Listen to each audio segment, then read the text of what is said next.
first of all, I want to thank you for doing this interview.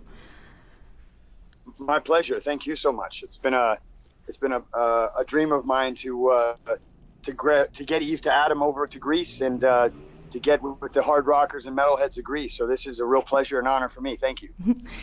First of all, I want to know, when did you form the band, and what's the story behind band's name? Well, the band was formed in New York City in 2001.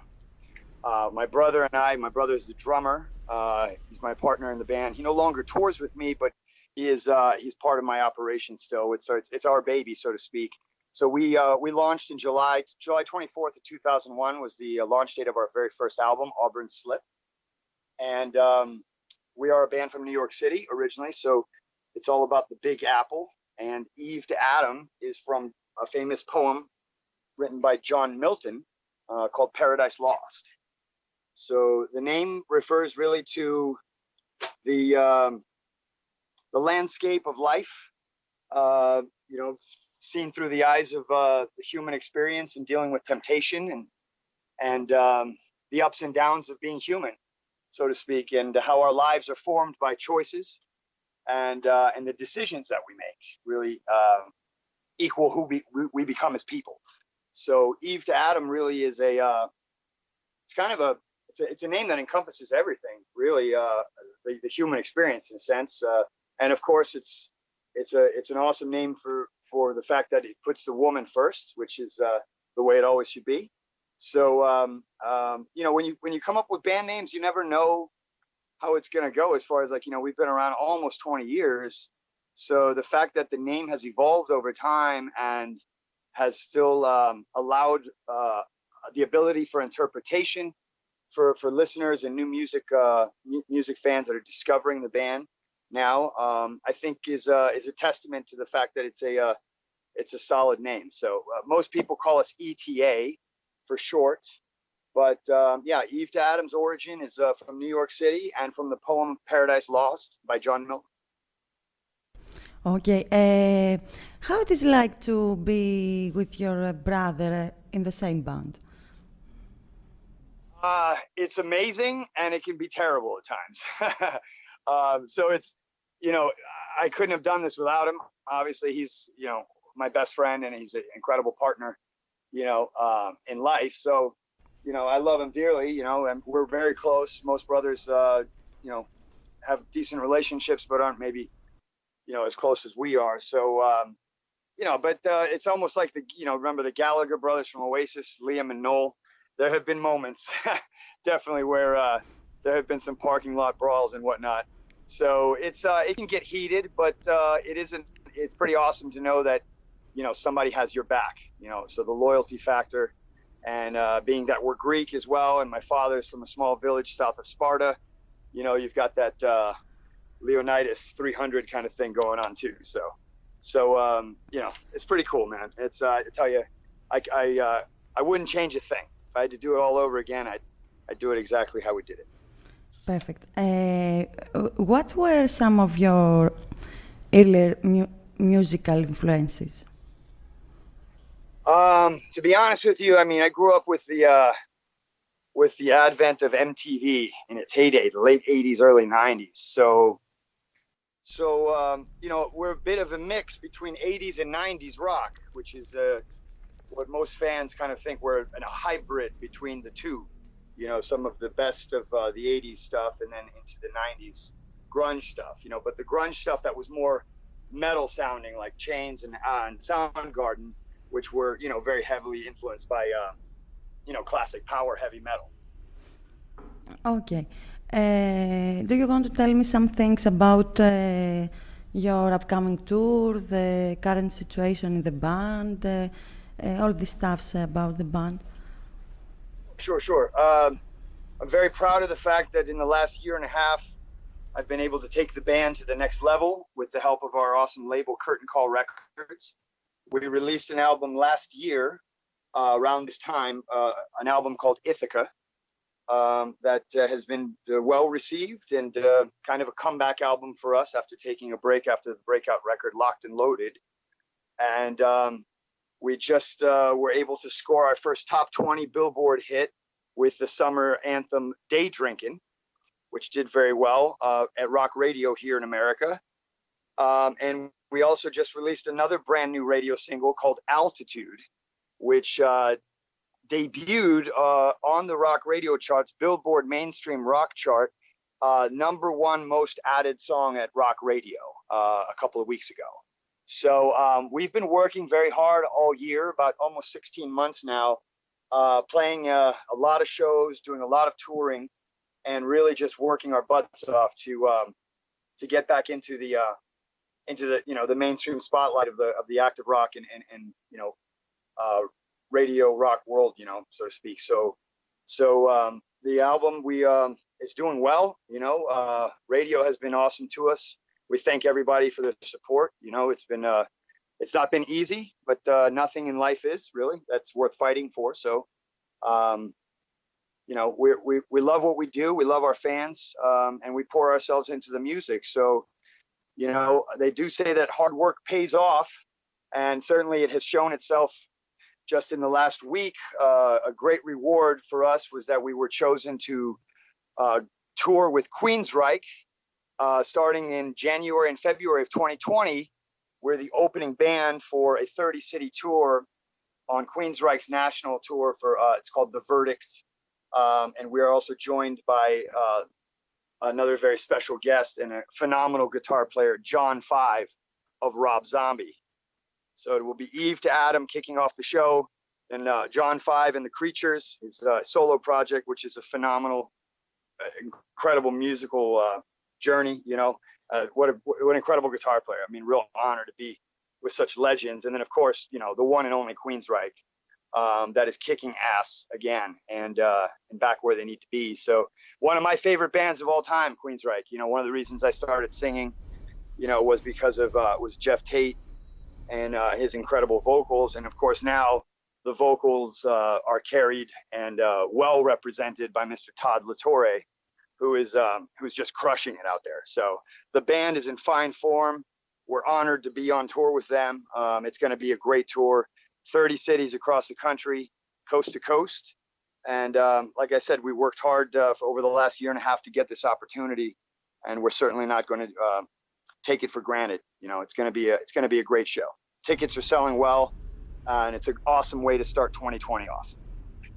Do you have any plans for a new album or any songs available for the future? Oh, absolutely. We're going to be getting back in the studio here in November and December. Before we go back on tour with Queensryche, we're already working on a follow-up to Ithaca. So that will be out in early 2020, probably April of 2020. And we have no plans of slowing down. So we're working on new music. Like I said, I'm very grateful that Ithaca has done so well and the fans have received it, in an excellent fashion, and they want to hear more. So it's always a good thing when everybody wants to hear more music. So we will be back in the studio and we will have brand new music out in 2020, right at the start of the year. Taki, do you write the music? Yeah, I'm one of the principal songwriters throughout the entire catalog of Eve to Adam. I write the majority. Well, I've written most of the lyrics, 98% of all the lyrics, and quite a few of the melodies, and collaborated on musical progressions as well. But I think my real strength is as a collaborator. I like to bring energy to the songwriting sessions, and I think about songs in visual sense, so to speak. That's kind of where I draw my inspiration for writing the concepts of the material. So but yeah, it's definitely a lot of Taki flavor all over the Eve to Adam catalog, no doubt. So is all this music a kind of personal experiences or something like that? It's a combination. The majority of the Eve to Adam stuff is definitely, it chronicles our personal life experiences, things that we've gone through or overcome. A lot of people equate our sound as kind of an anthemic, inspirational hard rock. Like one of our biggest songs, if not our biggest song, Immortal, is a song that is revered and cherished by, military folks, war heroes, and and also just service personnel throughout the world. Really, I can't tell you the amount of times that I've played shows where I've had people come up to me and tell me how much that song has meant to them, how it's their anthem for life, and overcoming the hardships of life. So I like to write music that gets us through life. It gets us through over the tough times. And I think that music is an incredible commodity that we use. It's a fuel for life. People depend on it. It's almost like, as much as you need that cup of coffee in the morning, you also need that song to get your ass moving. You take it to the gym, you drive to work, you drive home. These are the soundtracks to life. And it's an important job. It's an important place to be. And I take it seriously, and I have a lot of respect for it. But at the same time, we have a lot of fun doing it. And we don't take ourselves too seriously. We enjoy meeting the fans. We're always out at the shows at the end of the night by the merchandise table, saying hello, taking pictures. The great thing about this job for me is that you create these songs, you create this atmosphere, this mood, and once you release it, it's really not yours anymore solely. You really share it with the audience.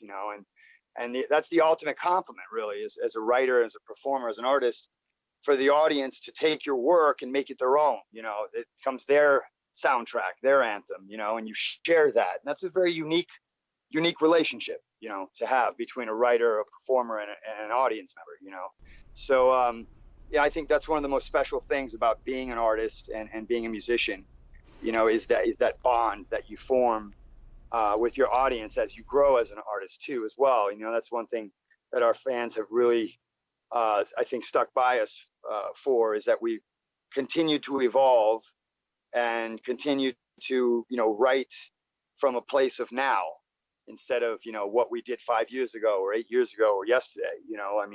You have to keep moving forward in this game. Everybody keeps moving forward in life. People grow, people change. Your music changes with you, and I think you have to stay real to that journey, and that's really the metaphor for the album title, Ithaca. When I was a little kid, my dad used to tell me the stories of the Odyssey and Ulysses, and a lot of the awesome Greek parables and mythology, and the interesting thing about the title of Ithaca and what it really signifies is that it's an interesting meaning, that it says, don't be so focused on the destination as to forego the journey. And for me, this album's been very important and very special to me, because I took some time away from music because I got burnt out and kind of needed to get my mind right, find my motivation again. And the album Ithaca for me it's about the journey home. It's about the return, to the things that make us who we are. But at the same time, we never know how much time we have. And I wanted to make sure that I personally didn't take anything for granted this time, and made the most of the trip. So it's been a very special year for me, because I've really I've gotten to almost fall in love with being in music again and being in a band. And I thank my band members. I'm very blessed to have an amazing band with me that are great partners, and we're going through this struggle and this journey together, and we overcome these battles every day together as a team. And I'm very thankful that I have such awesome guys with me that we can kick ass together, and overcome all the things that are thrown at us in today's modern music world. So, but Ithaca, it's about the journey, and it's about knowing that, today's modern life, everybody's so focused on, so many things, and we have so many things coming at us, so many objectives and things we have to overcome to just survive and exist, that we forget sometimes why, how blessed we are to be alive, how blessed we are to be on this trip. This human experience, although it can be painful and cruel at times, is wonderfully, beautiful and very special. And so, we try to keep that in mind when we're writing, when we're performing, when we're interacting with our fans, that this is all a gift, and it needs to be respected and honored and protected. I completely agree with you. About your fans, I think that you and your fans are really close to each other. How do you feel about it? I mean, I wouldn't be here if it wasn't for them. I'd be honest with you. I think I came up with a hashtag that says best fans in hard rock, because I feel like the ETA fans have stuck by us, especially stuck by me through a lot of these ups and downs. We never really signed that big record deal off the beginning. We didn't sign with Columbia or Geffen or something. We weren't as lucky to get those opportunities. So a lot of the things that we've achieved has been through perseverance and hard work and really believing in ourselves and being the underdog. I remember doing an interview once, and this one press writer said that he considered me the Rocky Balboa of hard rock because I never quit. And that's kind of my message really to anybody who's trying to do anything in life, is that there's plenty of negativity, and there's always going to be people that are going to tell you can't. And life is really about tuning those people out and focusing on yourself, believing in yourself, and doing your best, putting your best foot forward every day, and staying in the fight. You can't quit. It's not going to be easy. Some days are going to be better than others, but you've got to be resolved in the fact that you've got to keep fighting every day. And so I'm grateful of my fans because the bond that we share is inspirational to me. When I go into the studio or when I'm performing live, I really put my best out there. I try to I serve the audience. I think it's important that as an entertainer, it is a job as well. And, people pay good money to come see you. They want to get away from all their trials and tribulations of life, for an hour or two. And, it's your job to transport them someplace else, so they can unplug and kind of find some joy and some relief, So I like I said, I wouldn't be here without them, so I'm very grateful for them. It's almost more of a family aesthetic than a, artist audience connect. I really feel very close with many of my fans that have been with me, over 10 years plus, and now with the band doing well again and really climbing to new heights, it's a great feeling because they've been there with us on the ride. It's like it's their band. I almost feel like I'm in a almost publicly traded group, like on the stock exchange or something, because they're invested in us as much as we are invested in ourselves, and it's really a beautiful relationship. I suppose that that is what you would like to advise to a new band. Never give up and always doing what they love. Yeah, absolutely. I mean, that's definitely, I would say that's a foundation for keeping moving in this business. You have to be in it, as an artist. You've got to stage what you love. You're absolutely right. The motivation has to be true and honest. The second you start doing things for others or for money or for trend or for popularity, you're going down a slippery slope. It's a rabbit hole that doesn't end well usually. So yeah, I think you've got to stay true to who you are and be honest with yourself and be honest with your fans. And like I said, it's a very fine balance of taking yourself seriously enough to do great work, but also not taking yourself too serious where you come off like a jerk, and you've got to remain grounded and you got to work hard, no matter what. I mean, even with all the technology today, there's still a lot of hard work to be done.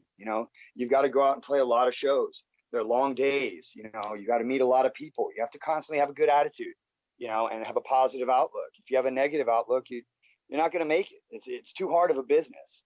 Too many things go wrong. In fact, everything always goes wrong. That's one of the things I tell a lot of young bands that I meet on the road or they play with us and whatnot, and they always ask me for advice. They said, be ready for anything, really. If you can expect the unexpected, then I think you're better off, because genuinely, when you're on the road, especially like we are all the time, we're out 300 days a year, really, schedule-wise, and it's, nothing ever goes as planned.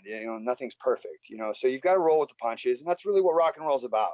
It's about adaptation. It's about rising to the occasion, and finding any way to win. Really, there's some days where you're more tired, and so as a singer, you've got to adjust your melodies. Maybe you don't have that high note tonight, but somebody drove 3 hours to see you, so you got to figure out a way to put on a great show, and you got to go out there and kick ass.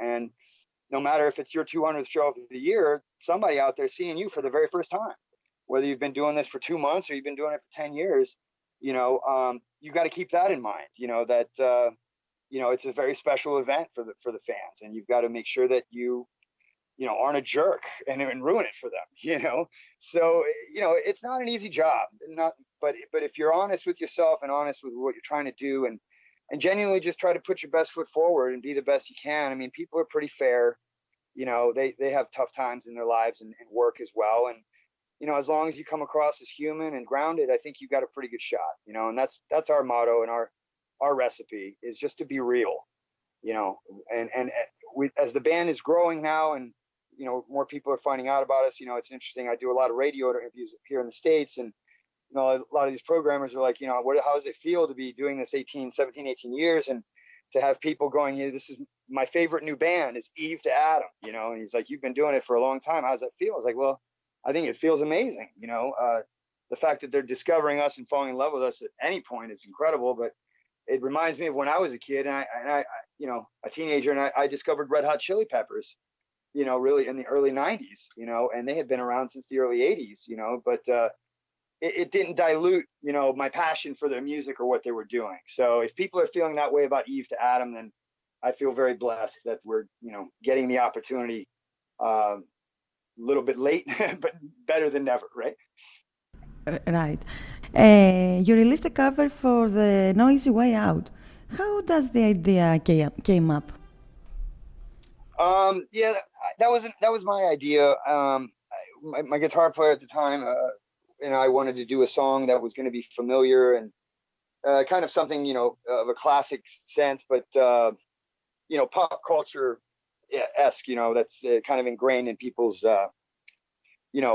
pop culture psyche, so to speak. And, I mentioned Rocky before. I'm a huge Rocky fan. Sylvester Stallone, he's a superstar, obviously, but in the 80s and early 90s, when I was growing up, he was, an inspirational force, as a young kid and teenager, so I've always had incredible respect for him and his work and especially Rocky IV, that song has always been, just, one of my favorites of all time. And so, Creed 2 came out last year, which was phenomenal. I thought they did a great job. And, I thought it would be interesting to throw our spin on that song and have it come out maybe just right before the film, which it did, and it certainly served as a great platform for the launch of the new album. A lot of people at radio started playing the song. They really liked our version, and it gave us a nice boost right out of the box, so to speak, last year. So, and awesome things that happened, through Twitter. Robert Tepper, the author and original artist of the song, he tweeted us when he heard our version, and he really loved it. He wrote some very, very kind and very cool things, about our version, and he's been checking in with us, over time. And in fact, with this Queensryche tour, we're going West Coast. We're going to be in California, and I'm trying to work with his management team right now to see if his schedule will allow him to come to Anaheim at the House of Blues and perform the song with us in front of that audience, and make it kind of a special moment. Because I have a lot of respect for his, not only that song, but his writing ability and his career in general. He's one of those guys that the more you find out about him, the more you realize the influence that he had in that time and in that style of music. So, and it's a great moment live. People love the song. I love playing it. For me too, the last couple of years have been difficult personally. I went through some real personal challenges, with my mother getting sick. And going through a divorce as well. So the song really spoke to me in a different way than it did when I was a kid or, just watching the film, so to speak. So, I wish it's one of those songs I wish I had written, but I perform it like I did, and it's something that's, it speaks to my heart, so I enjoy playing it. And I love to see people's faces light up, when we put that in the set and we fire that one off. And people were like, the illumination is something to be, to be marveled. So, Taki, how do you imagine the band in, let's say, I don't know, in 10 years from now? Well, my ultimate goal for this band has always to be on the international stage. So, we have toured 49 of the 50 states here in America. I'm very proud of that. And we do have a very solid base here in the States. But something that keeps me motivated is that, going to Europe and South America and Asia, these are things that are on the horizon for 2020. And I'm super excited, about taking, the Eve to Adam catalog and the sound overseas and playing for new audiences, and especially Europe. I mean, obviously people know that hard rock and metal has a huge presence in Europe. And, the European fans are incredible. And being that I'm, of Greek heritage, first generation Greek American, my father's from a small village called Mesapos from Mani, and just south of Sparta, from an area down there called Laconia. And my mother is from Kerkira, so I'm very proud of my Greek heritage, and one of my dreams of all time has been to come to Greece and play an incredible show there. And so we're going to get that opportunity next year. And you go to, Germany and UK and France and all over. So it's something that has kept me in the fight, because I just, I'm not ready to call it a career, so to speak, just yet. I think there's a lot of audiences that are looking and ready for Eve to Adam, and, we're ready to take it to them. Is there anything else would you like to share with us? You were breaking up a little bit there on the question. What was the question? What would I like to share with you guys? Yes. I'd like to share the fact that, I'm very excited about the future and where this band is going. And I feel very grateful for the opportunity to still be doing this and for new fans to be discovering us. And it's a unique place to be where you feel like the best is yet to come. As much as I've been doing this for quite some time, it's a great place to be, to know that the future is bright and there's a lot of new horizons just around the corner. And it keeps me humble, keeps me hungry, and it keeps me motivated. So I look forward to meeting all of my Greek brothers and sisters over there in 2020, sometime next year, hopefully right about the start of the summer. And we're going to come and kick some ass over there and all over the world, really. 2020 is really is going to be a world odyssey for the band Eve to Adam. And I just would like to say thank you to all the hard rock and metal fans around the world for supporting what I think is the best music. And, ever forward. There's always something you can improve on, something better. We're just going to keep growing, keep learning, and keep bringing it to the audience, the best we can every night. Perfect. Taki, thank you very much. Ευχαριστώ πάρα πολύ για αυτή τη συνέντευξη. Δεν σ' ακούω. Whenever we can do a check-in from Queensryche on the road next year, whatever you guys like, good timing for everything. So I look forward to meeting you, and thank you for everything. I look forward to working with you more. Tell Chris thank you very much too. Και καληνύχτα σας, and we'll talk soon. Okay. Καληνύχτα.